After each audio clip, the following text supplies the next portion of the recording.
বন্ধুরা, রুদ্ধশ্বাস সেমিফাইনালে ভারতীয় মহিলা দলের ঐতিহাসিক জয় এবং অস্ট্রেলিয়ান মহিলা দলের পরাজয়ের পর মাঠে ঘটল এক অবিশ্বাস্য ঘটনা।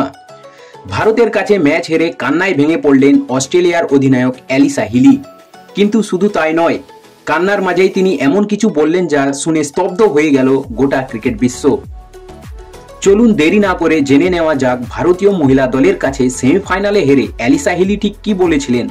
তবে তার আগে আপনাদের কাছে একটি প্রশ্ন, আপনারা কি মনে করেন ভারতীয় মহিলা দল এবার সত্যিই পারবে বিশ্বকাপের ট্রফি ঘরে তুলতে?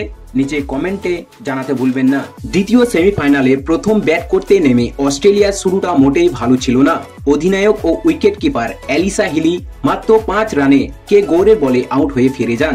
এরপর ব্যাট হাতে নামেন ফেবি লিচফিল্ড ও অ্যালিস পেরি এবং শুরু করেন দুর্দান্ত প্রতিরোধ। লিচফিল্ড ছিলেন একেবারে আগ্রাসী মেজাজ, মাত্র 93 বলে 111 রানের দুর্দান্ত ইনিংস খেলেন। অন্যদিকে পেরিও শান্ত মাথায় ইনিংস করে তোলেন, 88 বলে 77 রানের ইনিংস খেলেন।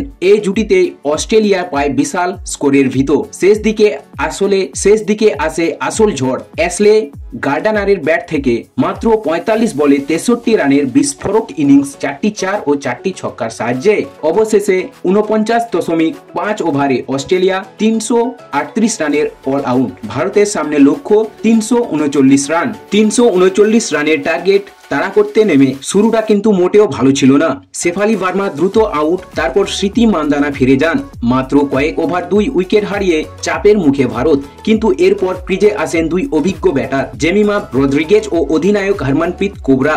দুজন মিলে গড়ে তোলেন এক অসাধারণ পার্টনারশিপ। একদিকে জেমি 92 বলে 84, অন্যদিকে হরমনপ্রীত 81 বলে 83 রান করেন। 33.4 ওভারে ভারতের স্কোর 218, 2 উইকেটে, এবং এখান থেকে ম্যাচের মোড় ঘুরে যায়। এই জুটি ভারতকে পৌঁছে দেয় এক ঐতিহাসিক জয়ের পথে। ম্যাচ শেষে সাংবাদিক সম্মেলনে কান্না ভেজা চোখে অস্ট্রেলিয়ার অধিনায়ক অ্যালিসা হিলি বলেন, এই জয় শুধু ভারতের নয়, এটা পুরো মহিলা ক্রিকেট ইতিহাস বদলে দেবে। আমরা 339 রান করেও হারলাম কারণ ভারত আজ এক ধাপ এগিয়ে গেছে। তাদের ব্যাটিং, আগ্রাসন, আত্মবিশ্বাস সবকিছুতেই আমরা পিছিয়ে পড়েছি। আমি প্রকাশ্য বলছি, আমরা অস্ট্রেলিয়ার দল আগামী বছর পর্যন্ত কোনো আইসিসি টুর্নামেন্ট অংশ নিতে চাই না। আমরা ফিরবো যখন ভারতের মতো লড়াই করার মতো প্রস্তুত হব। এই বক্তব্যের পর স্তব্ধ হয়ে গেল গোটা ক্রিকেট দুনিয়া। বিশ্ব চ্যাম্পিয়ন দলের অধিনায়ক প্রকাশ্য স্বীকার করে নিলেন ভারতীয় দল এখন বিশ্বের সেরা। এই জয় শুধু একটি ম্যাচ জয় নয়, এটি এক নতুন যুগের সূচনা। ভারতীয় মহিলা দল এখন ফাইনালে এবং তাদের আত্মবিশ্বাস ভর করে গোটা দেশ এখন একটাই স্লোগান দিচ্ছে, চলো কাপ ঘরে আনো। তো বন্ধুরা, আপনাদের কি মনে হয় ভারতীয় মহিলা দল কি পারবে এইবার ট্রফি জিততে? কমেন্টে লিখে জানাতে ভুলবেন না।